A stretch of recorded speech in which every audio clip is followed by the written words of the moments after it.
So good afternoon everyone. I'm here to discuss the chapter 10, which is the cryptography and architecture security.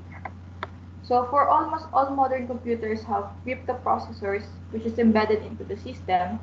The cryptoprocessors are specialized processors which executes cryptographic algorithms within hardware. So its functions includes accelerating encryption algorithm, enhanced tamper and intrusion detection, enhanced data, key protection and security, enhanced memory access, and I/O. A cryptoprocessor offers several distinct advantages such as strong encryption and crypto key protections, and exploits preventions. So they can be integrated using a hybrid approach such as computer with a trusted platform module. So here are the topics for today's discussion: Zimmerman telegram, substitution cipher, symmetric key algorithm, public key encryption, hash versus encryption, strong encryption, authentication, cryptographic hardware, privacy and anonymity, and the last one, the quantum cryptography. So Zimmerman. Zimmerman telegram was a secret diplomatic communication issued from the German Foreign Office in January 1917 that proposed a military alliance between Germany and Mexico if the United States entered the World War I against Germany. Using encryption to protect sensitive data has been well established over 100 years or even longer. One example is a telegram that led the United States into the World War I. In January 1917, the British cryptographers deciphered a telegram from German Foreign Minister Arthur Zimmerman to the German Minister to Mexico, offering U.S. territory to Mexico in return for joining the German cause. So this message helped draw the United States into the war and thus changed the course of the history.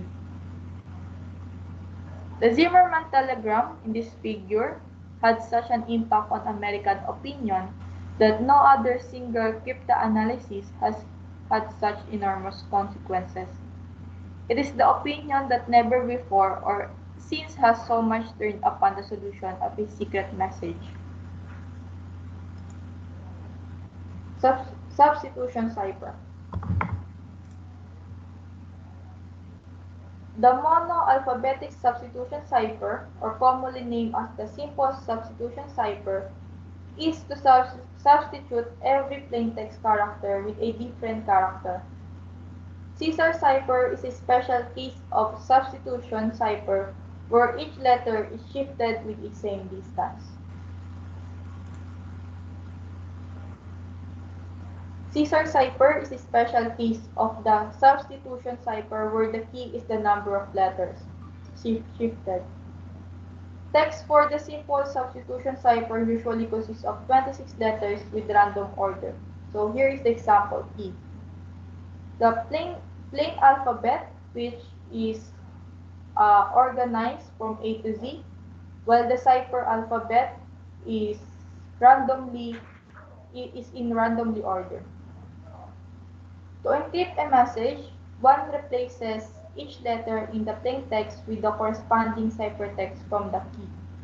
For example, in plaintext, defend the east wall of the castle.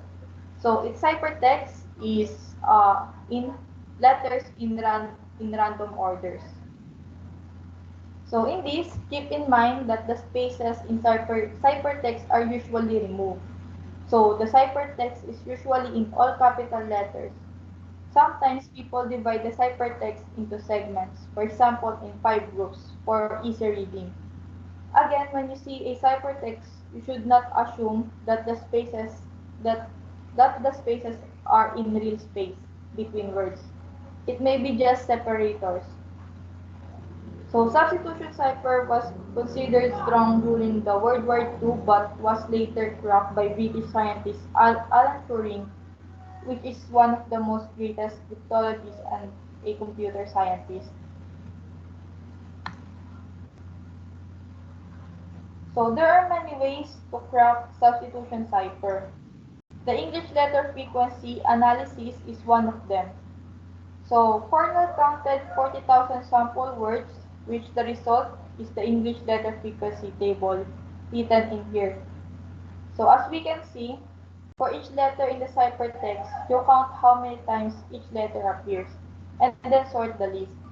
According to the English letter frequency table, a letter appears the most would be E, the second would be T, and the third would be A, and so on.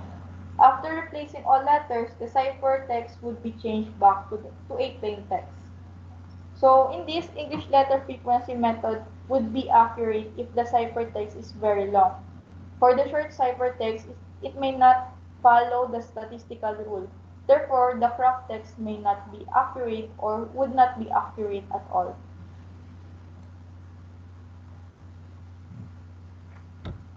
Hill climbing. So hill climbing algorithm is a local search algorithm which continuously moves in the direction of increasing elevation or value to find the peak of a mountain or best solution to the problem. So it terminates when it reaches a peak value where no neighbor has a higher value.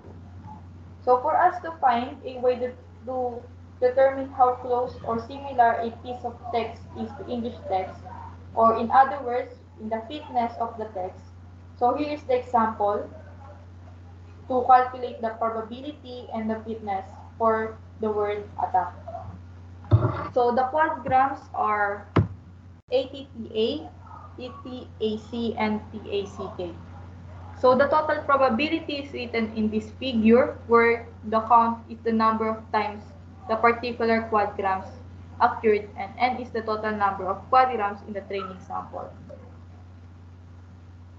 For us to avoid the underflow for multiplying many very small probabilities, we take the logarithm to apply the number, which is written in here.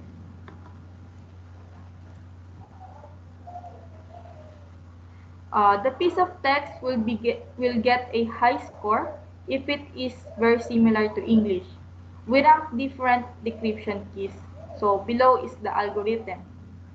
First, generate a random key called the parent and decipher the ciphertext using this key. So rate the fitness of the deciphered text and store the result. Second, change the key slightly.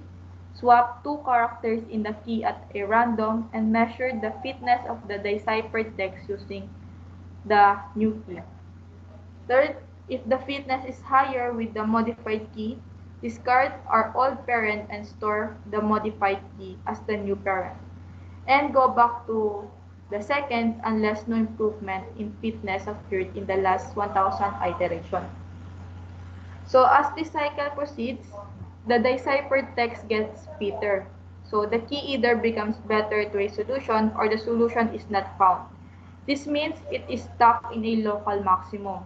So this method would help a trouble breaking short ciphertext. For example, characters with 100. For example, characters with less than 100 in length. Word patterns.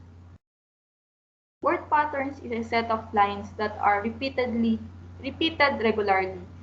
So the example is like this, is like in this figure. So this figure is a word pattern with a set of numbers with periods in between and between the number that tells the patterns of letters per word in either ciphertext or plain text. So symmetric key encryption. So symmetric key encryption use one fixed key to encrypt and another key to decrypt. So when the encryption function satisfies the exclusive OR, then both encryption and decryption can be one key. That is why many literatures describe symmetric key encryption using one key to encrypt and decrypt. So commonly symmetric key algorithms includes the DES, 3DES, and AES. But currently only AES is considered strong. The original data encryption standard, or the DES block cipher algorithm, was developed by IBM in the early 1970s and published as a standard by the U.S. National Institute of Standards and Technology, or the NIST, in 1977. So quickly, it becomes a de facto international standard. By the 1990s, the 56-bit plus 8 parity bits key length became insufficient against brute force attacks. Thus, triple DES was introduced in 1998 using a bundle of 3 keys, giving a nominal strength of 168 bits. But at the price of slow performance, triple DES, due to its security concern and poor performance, was replaced by Advanced Encryption Standard, or the AES. Following a competition run by the NIST, Advanced Encryption Standard was introduced in 2001 to replace the DES. So it is now commonly known as the AES algorithm, featuring a block size of 128 bits and 3 key length options, the 128, 192, and 256 bits. So the number of rounds varies with key lengths. AES is the symmetric algorithm of choice for the most applications today and is very widely used, mostly with 128 or 256-bit keys, with the latter key length even considered strong enough to protect top-secret data. So note that assuming there are no known weaknesses in an algorithm, a single 128-bit key will take billions of years to brute force using any classical computing technology today or in the foreseeable future. So in this, there are many possibilities that the asymmetric algorithm predominantly used today can be effectively broken by the future quantum computers. Fortunately, the impact on the symmetric algorithms appears to be less severe. The Gover's algorithm has the effect of halving the key length, thus the AES 128 bits has an effective strength equivalent to a 64-bit key, and the AES 256 is reduced to the strength of a 128-bit key. So this means that AES 256 can still confidently used in the face of a quantum computing. So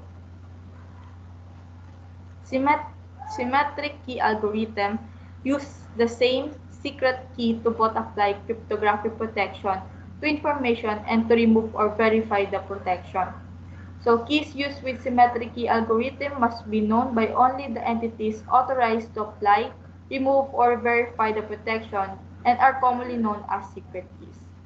A secret key is often known by multiple entities that are said to share or own the secret key, although it is not uncommon for a key to be generated, owned, and used by a single entity, for example, the secure storage. So, symmetric key that are to be directly generated from the output of a random bit generator shall be generated with desired security strength following the NIST SP 800 to 133.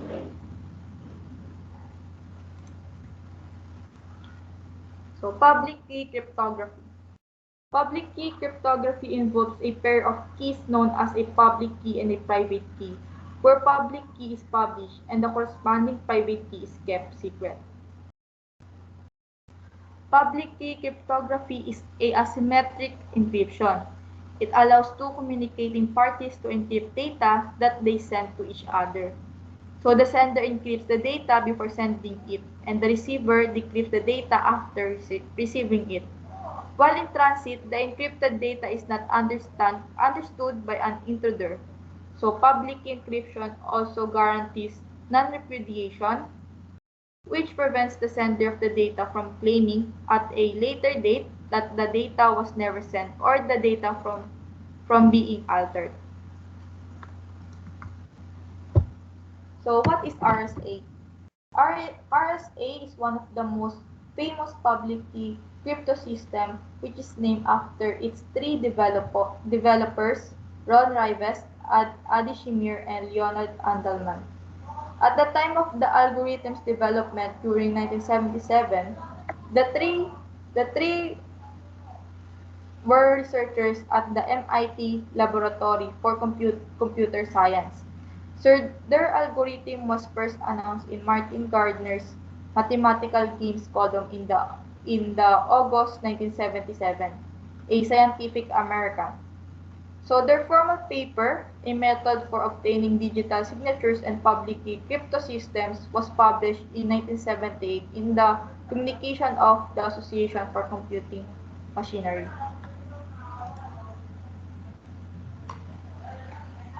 The idea of RSA is based on the fact that it is difficult to factorize a larger integer. So the public key consists of two numbers where one number is multiplication of two large prime numbers, and private key is also derived from the same two prime numbers. So in this, if somebody can factorize the larger number, the private key is comprised. Therefore, encryption strength totally lies on the key size, and if we double or triple the key size, the strength of encryption increases exponentially. RSA keys can be typically 1024 or 2048 bits long, but expert believes that 1024 bits keys could be broken in the near future, but till now it seems to be an infeasible task.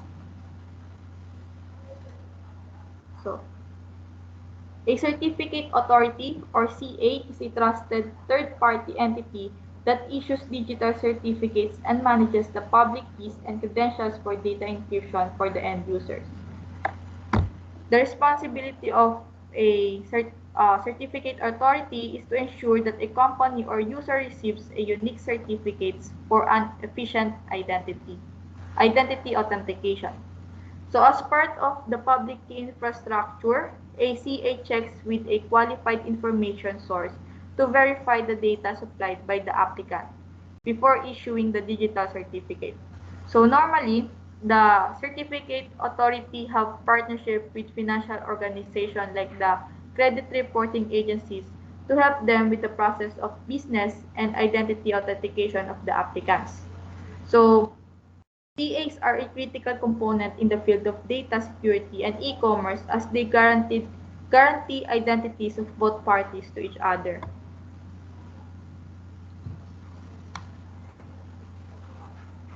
The Secure Socket Layer, or the SSL, is the standard technology for keeping an internet connection secure and safeguarding any sensitive data that is being sent between two systems, preventing criminals from reading and modifying any information transferred, including potential personal identifiable data.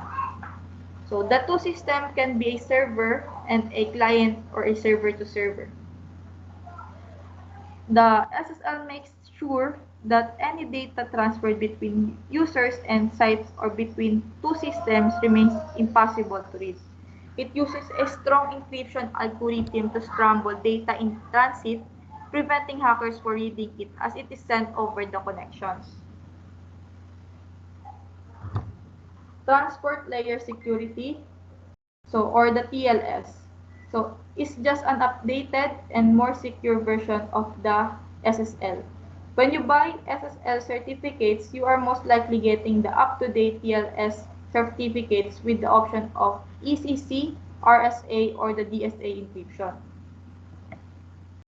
Hypertext Transfer Protocol Secure is actually HTTP or over SSL.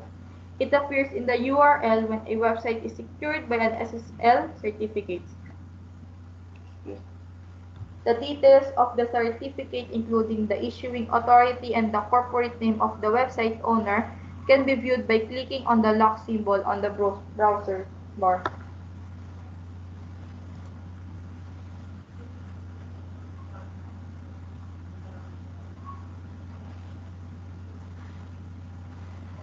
So, hash versus encryption. So in security domain, hash is referred as crypto hash where the hash function is based on cryptographic algorithm versus regular hash that may be used direct mapping.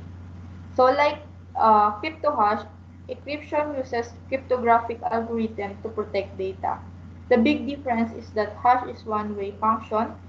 It has only an encryption function, But in encryption, it has two-way function. It has an encryption and decryption.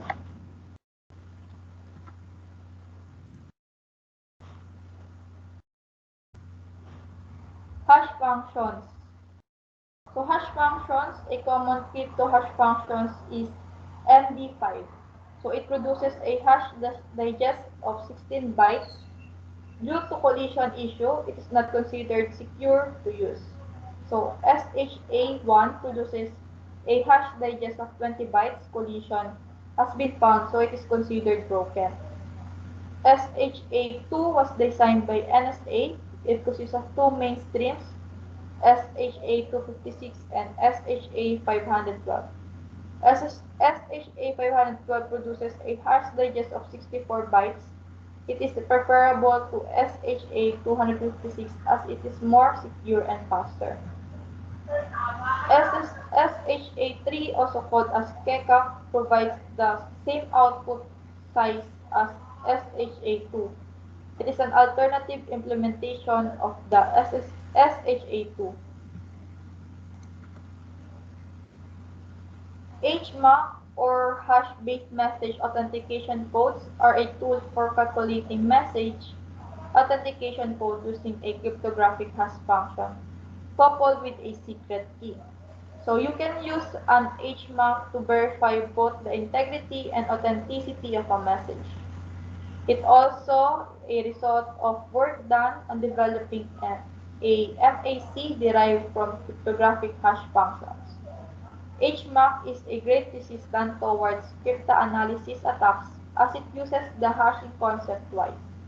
So it consists of twin benefits of hashing and MAC and thus is more secure than any other authentication code.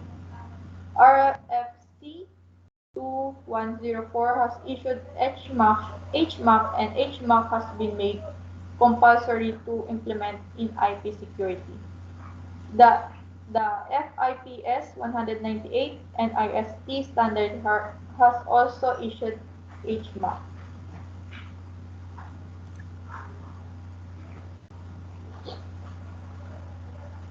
Quantum random numbers generators have the advantage over conventional randomness sources of being invulnerable to environmental perturbations and of allowing life status verification. So the deterministic random bit generator or the DRPBG is a random bit generator that includes a DRPG mechanism and has access to a randomness source. So this DRPG produces a sequence of bits from a secret initial value called a seed, along with other possible inputs.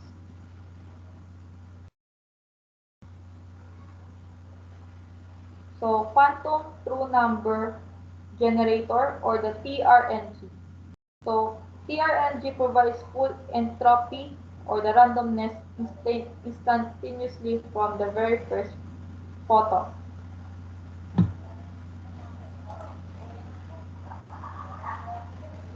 So strong encryption.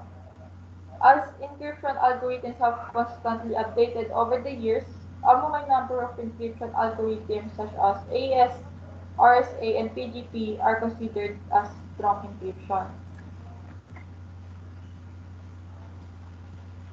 Pretty good privacy. So, pretty good privacy or the PGP is a digital data encryption program created by Phil Zimmerman, a special director of a computer professional for social responsibility from 1997 to 2000. He created PGP to promote awareness of the privacy issue in a digital age. As we know, symmetric encryption has the advantage of being fast but hard for key exchange. Asymmetric encryption is good for it's easy to key exchange, but it is much slower than symmetric encryption. PGP integrates the advantages of both symmetric and asymmetric encryptions, making easy for key exchange while running fast. It also adds hash to improve the identity. So PGP is a good candidate for end-to-end encryptions. So for example, for encryption, Alice generates a random key. Alice uses the random key to encrypt message. Alice encrypts the random key with Bob public key using RSA algorithm. Alice sends the encrypted message along with the encrypted key to Bob. For decryption, Bob decrypts the encrypted key using his private key using RSA algorithm. Bob uses the deciphered key to decrypt the encrypted data which he received, and Bob reads the original message Alice sent to his. So, in this, for added security and identity, Alice can add hash to the encrypted message and send the hash value to Bob. When Bob receives the whole package, he decrypts the message and computes the hash value himself. If the hash value is matched, then it passes the integrity check. Transport layer security.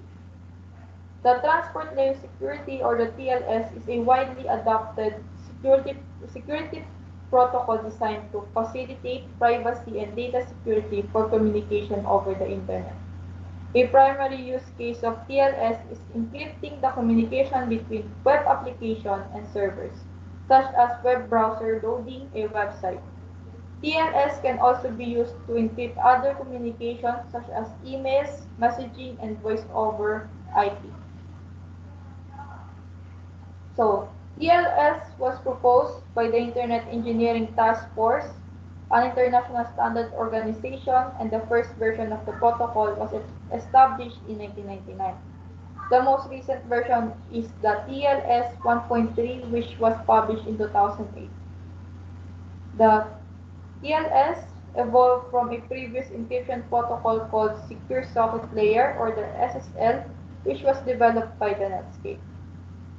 The first version of the TLS, or the TLS version 1.0, was actually began development as SSL version 3.1.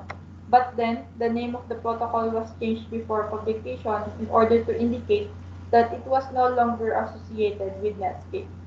Because of this history, the term TLS and SSL are sometimes used interchangeably.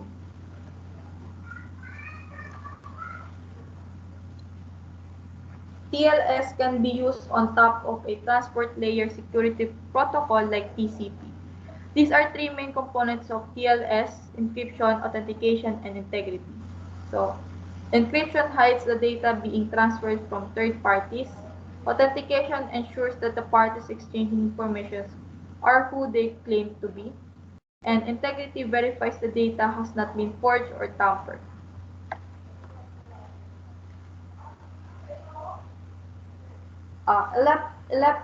Elliptic curve cryptography. So, elliptic curve cryptography, or the ECC, is a public key cryptography method which evolved from Diffie-Hellman. When we talk about Diffie-Hellman, it is an asymmetric cryptographic system in general use today. It was discovered by Whitfield Diffie and Martin Hellman in 1976 and uses a problem known as the discrete logarithm problem as its asymmetric operation. The DLP concerns finding a logarithm of a number within a finite field arithmetic system. So since the discovery of RSA, the ability to withstand attacks has meant that these two cryptographic systems have become widespread in use. They are being used every day for both authentication purposes and encryption or decryption. So this both system, RSA and ECC, cover the current security standards. So why invented a new system? Even though ECC is relatively new, its ability to be more efficient stands apart from RSA. The reason why this is important is the development in handheld mobile devices, sensor networks, and others. So somehow there must be a way to secure communication generated by these devices. However, their computing power and memory are not nearly as abundant as on their desktop and laptop counterparts.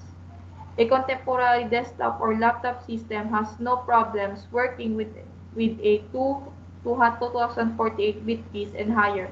But these small embedded devices do since we do not want to spend a lot of their resources and bandwidth securing traffic.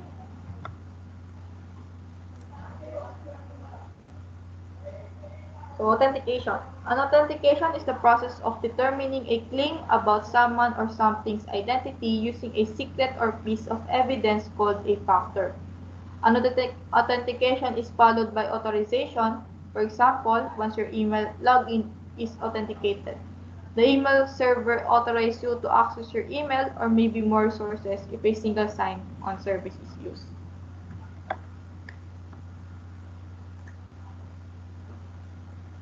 So, access control. Access controls are security features that controls how users and system communicates and interact with other systems and resources.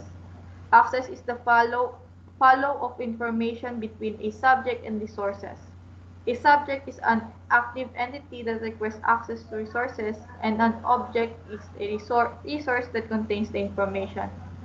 Access control gives the organization the ability to control, restrict, monitor, and protect resource confidentiality, integrity, and availability.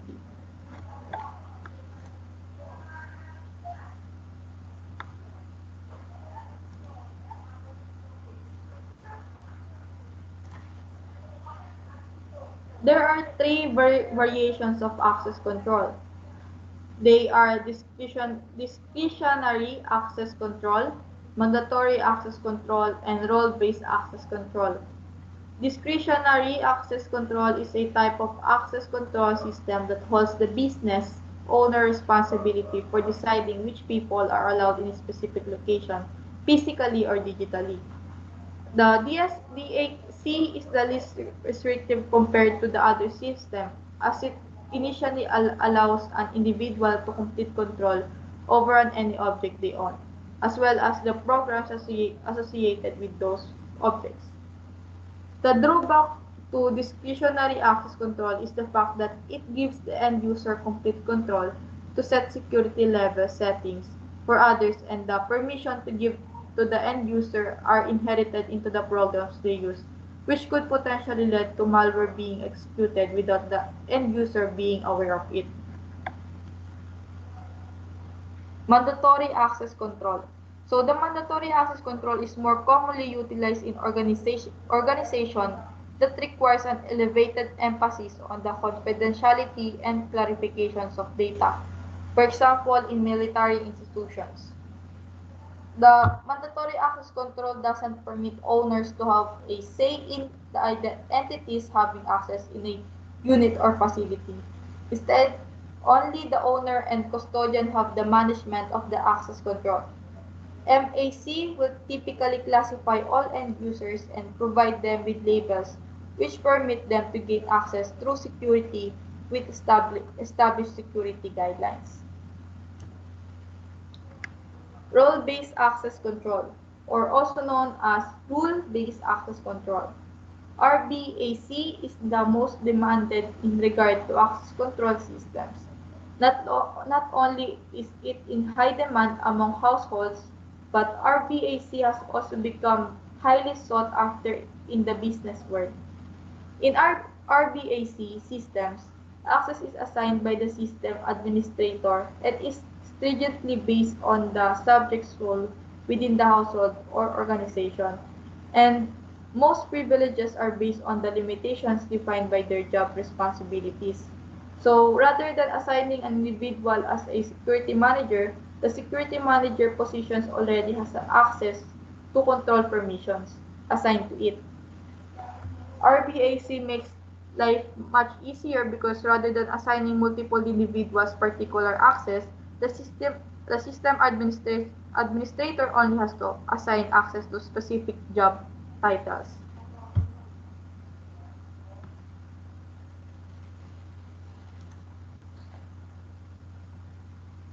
So, username and password. So, username and password, authentication is about something you know, something you have, and something you are. Username and password belongs to something you know, is the most common, least secure authentication method. The reason most users use it is because it is free. Biometrics.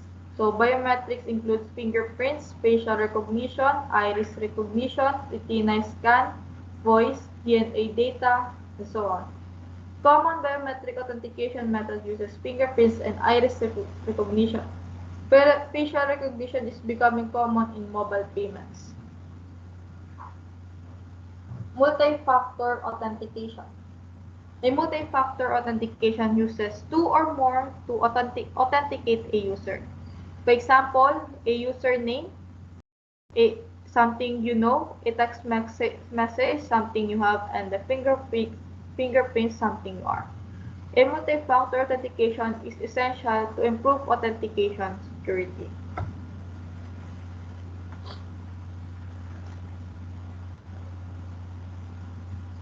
So, security models. Security models of controls are used to determine how security will be implemented, what subjects can access the system, and what objects they will have to access to. Simply stated, they are a way to formalize security policy. Security models of controls are typically implemented by enforcing integrity or confidentiality. Confidentiality, although integrity is an important concept, confidentiality was actually the first to be addressed in a formal model. This is because the Department of Defense was concerned about the confidentiality of information. The DoD divides the information into categories to ease the burden of managing who has access to what levels of information. DoD also the DoD information classification includes confidential, secret, and top secret. The Bell-LaPadula model was actually the first formal model developed to protect confidentiality. This is a state machine that enforces confidentiality. So Bell-LaPadula model uses mandatory access control to enforce the DoD multi-level security policy. For a subject to access information, he or she must have a clear need to know and meet or exceed the information's classification level. Integrity. So integrity is one of the basic elements of the security triad, along with confidentiality and availability. Integrity plays an important role in security because it can verify that unauthorized users are not modifying data, that authorized users don't make unauthorized changes, and that data remains internally and externally consistent. Two security models of control that address integrity includes the BIBA and the Clark-Wilson. BIBA addresses integrity only, not availability or confidentiality. So, BIBA assumes that internal threats are being protected by good coding practices and therefore focuses on external threats. While the Clark-Wilson model differs from previous models because it was developed with the intention to be used for commercial activities. So this model dictates that the separation of the duties must be enforced, subject must access data through an application, and auditing is required. Um, Clark-Wilson differs from the BIBA model in that subjects are restricted. This means that a subject at one level of access can read one set of data, whereas a subject at another level of access has access to a different set of data. Cryptographic hardware. So a cryptographic operations can be very expensive when performed in software. So this operation can be performed by a hardware accelerator to improve performance. A cryptographic hardware acceleration is the use of hardware to perform cryptographic operations faster than they can be performed in software. Hardware accelerators are designed for computationally intensive software code. Using hardware accelerators to perform RSA operations allows a system to perform up to several thousand RSA operations per second, a great increase compared to software RSA operations.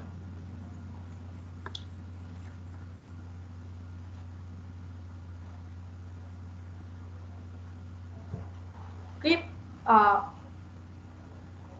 PCI cryptographic coprocessor. IBM or the PCI cryptographic coprocessor uses dedicated hardware to process cryptographic keys, certificates, and bulk data. So these cryptographic functions are performed within a tamper-resistant module that is designed to meet the FIPS PUB 1401 specification for detecting attacks through temperature, radiation, voltage, and physical penetration. IES-NI or stands for the Intel Advanced Encryption Standard new instructions. So it was the first major implementation with an extension to the times 86 instruction set architecture for microprocessors from Intel and AMD. So in this, AES-NI is a fastest way for the processor to execute the calculations of AES.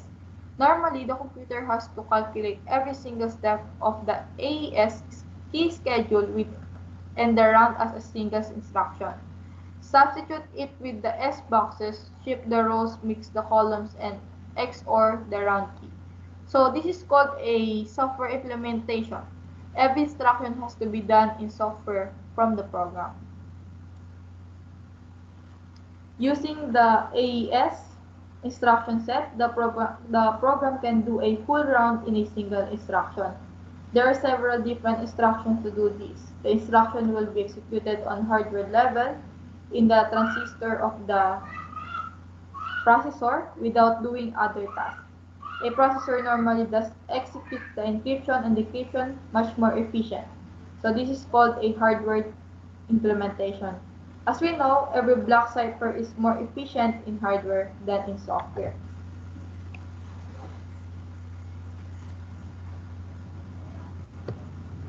Privacy and anonymity. So the ability for individuals to interact online without sacrificing their personal privacy is a vital part of the Internet's value and is intimately related to its trustworthiness.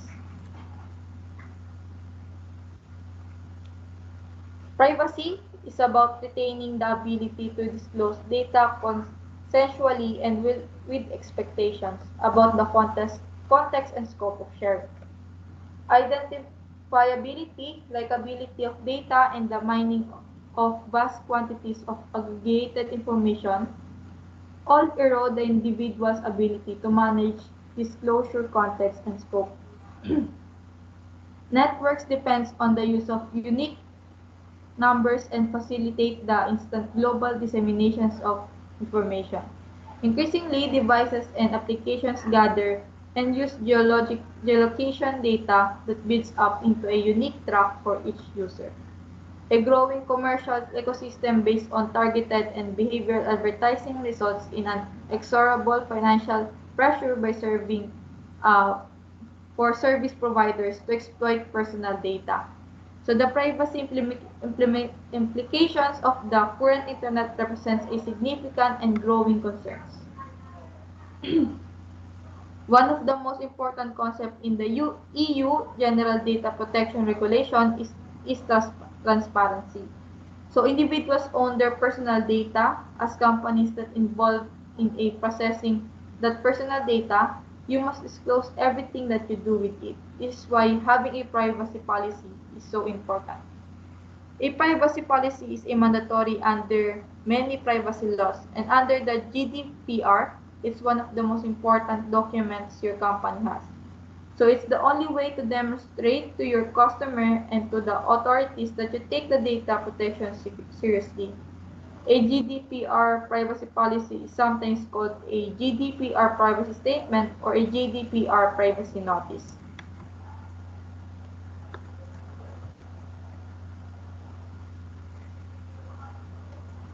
EOR is an open source project that is claimed to defend against tracking and surveillance to make people anonymous online.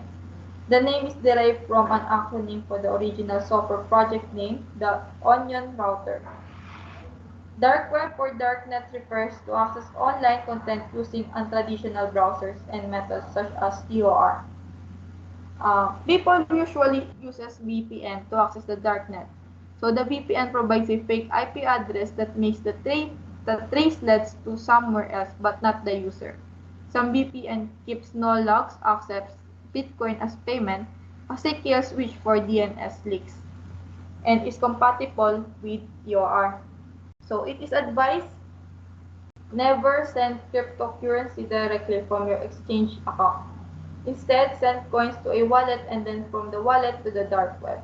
So it is also advised not to change the TOR window size and turn off JavaScript, disconnect mic and webcam, and never use real names, photos, emails, or passwords that you used before. So there is a comprehensive guide on how to stay safe in the deep web. Organizations should have policies in using EOR and external encrypted emails at workplace. Balancing security and privacy have been constantly a battle and don't expect to get a good solution.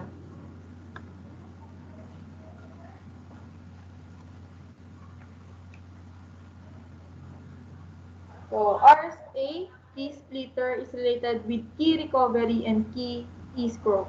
One of the problems with any type of encryption system, public key or secret key, is a key management. One solution is to ask a trusted third party to maintain a copy of the key. So another solution is to split the key into two or more and ask a different third party to store each part. The purpose of a laboratory exercise is to explore a method for doing this. So this method is based on the famous mathematical theorem called the Chinese remainder theorem. To make things easy, the lab uses three-digit keys.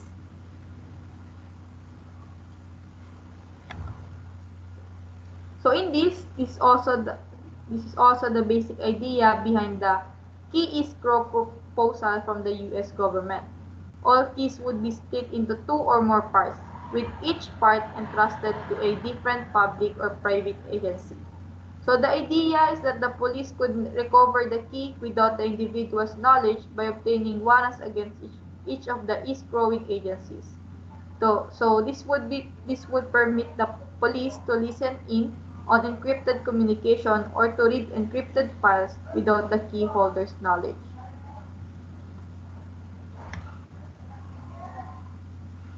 So blockchain. Blockchain is the backbone technology of digital cryptocurrency. The blockchain is a distributed database of records of all transactions or digital events that have been executed and shared among participating parties. So each transaction is verified by the majority of participants of the system. It contains every single record of each transaction. Bitcoin is the most popular cryptocurrency example of the blockchain. Blockchain technology first came to light when a person or group of individuals named Satoshi Nakamoto published a white paper on Bitcoin, a peer-to-peer electronic cash system in 2008. In this, blockchain technology records transactions in a digital ledger which is distributed over the network, thus making it incorruptible. Anything of value like land assets, cars, and so on can be recorded on blockchain as a transaction.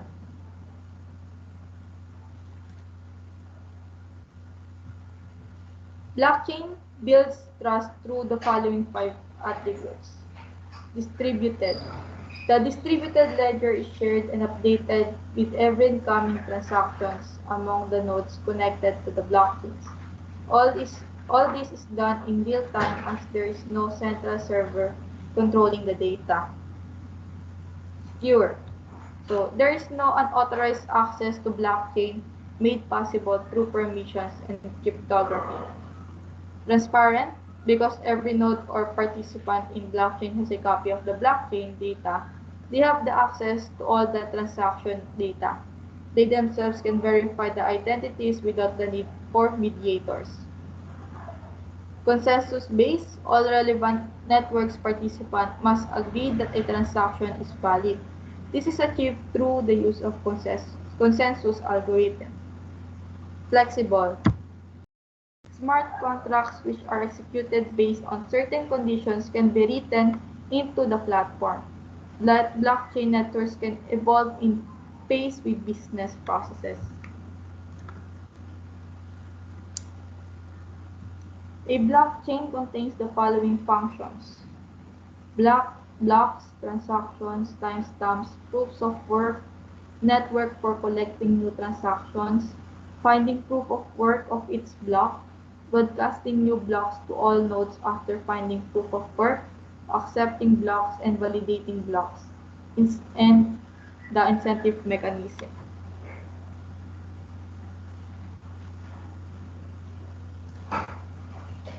Cryptocurrency. Cryptocurrency is a digital currency that uses encryption or the cryptography to generate money and to verify transactions. Transactions are added to a public ledger, also called as a transaction blockchain, and new coins are created through a process known as mining. So as of 2019, Bitcoin is the most commonly known and used cryptocurrency. Meanwhile, other coins including Ethereum, Ripple, Litecoin, and more are notable mentions. Public ledgers. So all confirmed transactions from the start of a cryptocurrency creations are stored in a public ledger. The identities of the coin owners are encrypted and the system uses other cryptographic techniques to ensure the legitimacy of record keeping. So this ledger ensures that corresponding digital wallets can calculate an accurate spendable balance. Also, new transactions can be checked to ensure that each transaction uses only coins currently owned by the spender. Bitcoin calls this public ledger as a transaction blockchain. Transactions. A transfer of funds between two digital wallets is called a transaction. That transaction gets submitted to a public ledger and awaits confirmations. Wallets use unencrypted electronic signatures when a transaction is made. The signature is an encrypted piece of data called a cryptographic signature, and it provides a mathematical proof that the transaction came from the owner of the wallet. The confirmation process takes a bit of time, for 10 minutes for Bitcoin, while miners mine. Mining confirms the transaction and adds them to the public ledger. Mining. Mining is the process of confirming transactions and adding them to a public ledger. To add a transaction to the ledger, the miner must solve an increasingly complex computational problem, like a mathematical puzzle. In this, mining is an open source so that anyone can confirm the transaction. The first miner to solve the puzzle adds a block of transactions to the ledger. The way in which transactions, blocks, and the public blockchain ledgers works together that no one individual can easily add or change a block at will. So once a block is added to the ledger, all correlating transactions are permanent and they add a small transaction fee to the miner's wallet along with the newly created coins. The mining process is what gives value to the coins and is known as a proof of work system. Proof of work system. So most of cryptocurrencies uses a proof of work system. A proof of work scheme uses a hard to compute but easy to verify computational puzzle to limit exploitation of cryptocurrency mining. Essentially, it is similar to a difficult to solve CAPTCHA that requires a lot of computing power. So take note that other systems like proof of work such as proof of work stake are also used.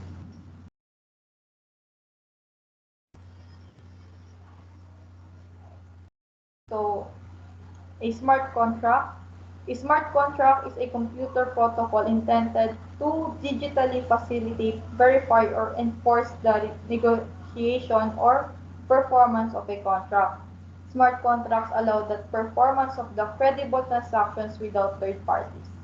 So in this, smart contracts provides a dynamic elements to otherwise static blockchain systems that would require centralized oversight. So a regular paper contract dictates the legal agreement between two recognized parties on the ground of legal enforcement. A smart contract, on the other hand, is an automated piece of software that allows two or more parties to fulfill agreements without the need for federal enforcement. As smart contracts can potentially replace standards legal agreements in less intensive to peer-to-peer peer-to-peer conduct, so their security is of great concern. With the primary purpose of blockchain systems, which is to manage and record transactions, the software behind automating these exchanges would need to be functionally secure. So due to the autonomy of smart contracts, there is a necessity for adequate security mechanism and practices to be in place to prevent exploitation. However, as it stands, smart contracts are not sufficiently regulated nor audited for existing vulnerabilities. Different platforms, languages, and implementations create roadblocks for widespread solution.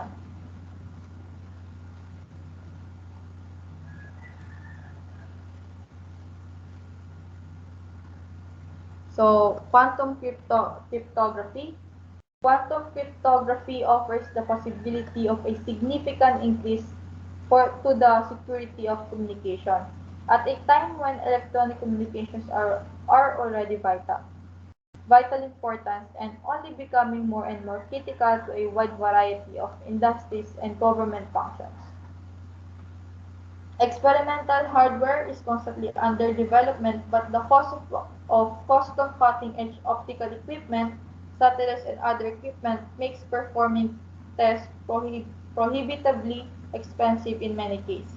While physical experiments will always be necessary, simulations based on robust models can provide the opportunity to study many different communication protocols and hardware configurations, leading to a new method of implementing quantum cryptography and suggesting the most promising paths to pursue in development of new hardware.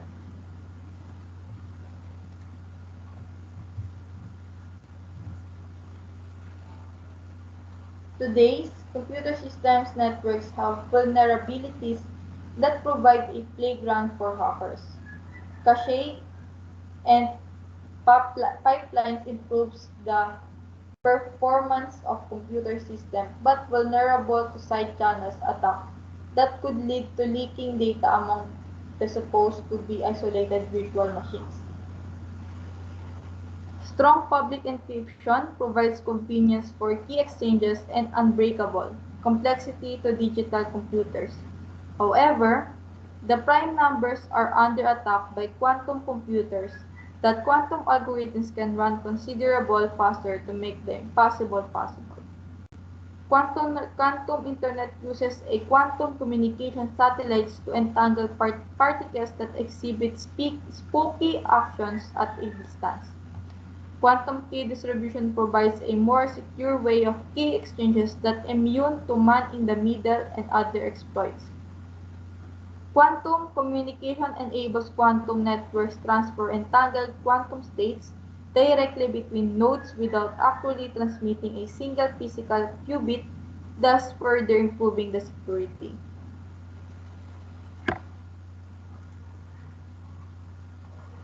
So what is a quantum algorithm?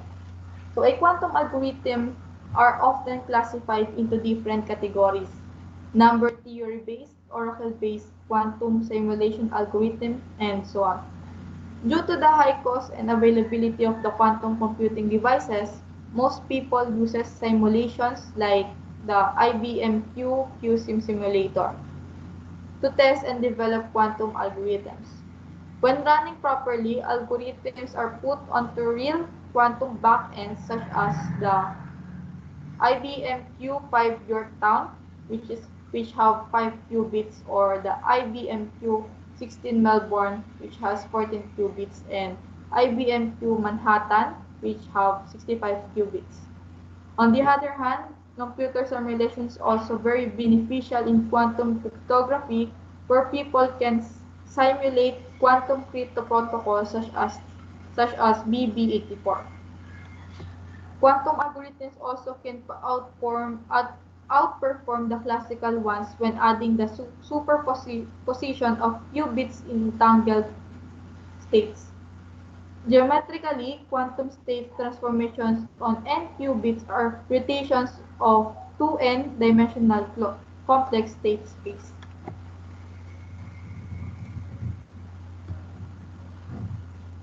Quantum error correction. The main problem in quantum computing are environmental noise, which is due to incomplete isolation of the system from the rest of the world, and control errors, which are caused by calibration errors and random fluctuations in control parameters.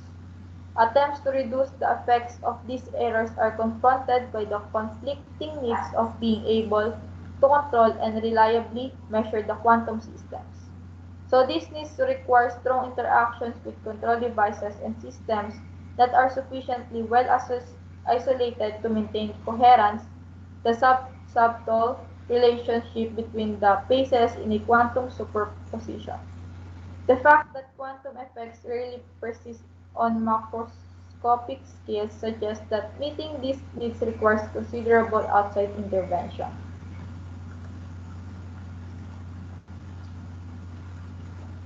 When considering the problem of limiting the effects of errors in information processing, the first task is to establish the properties of the physical system that are available for representing and computing with information.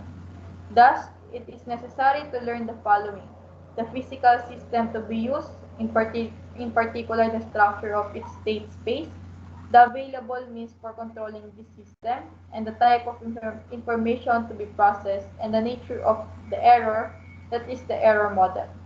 With this information, the approaches used to correct errors in the three examples provided in the previous section is involved in the following: determine a code, which is subspace of the physical system that can be represents the information to be processed. Identify a decoding procedures that can restore the information represented in the code after any one of the most likely errors occurred, or determine a pair of syndrome and information carrying subsystems such as the code corresponds to a base state of the syndrome subsystem and the primary errors act only on the syndrome. Analyze the error behavior of the code and subsystem.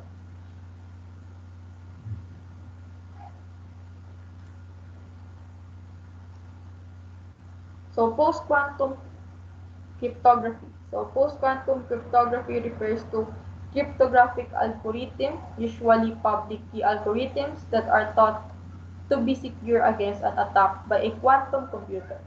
So post-quantum cryptography is all about preparing for the era of quantum computing by updating existing mathematical-based algorithms and standards. So the security of the most standard algorithms today relies on a very difficult to solve mathematical problems. That means today's public key encryption protocols like the SSL, or the secure socket layer, and the TLS, or the transport layer security are sufficient for defending against most modern technology. But quantum computers running Shor's algorithms will be able to break those maths-based systems in moments. So, so that's the end of my presentation for this chapter.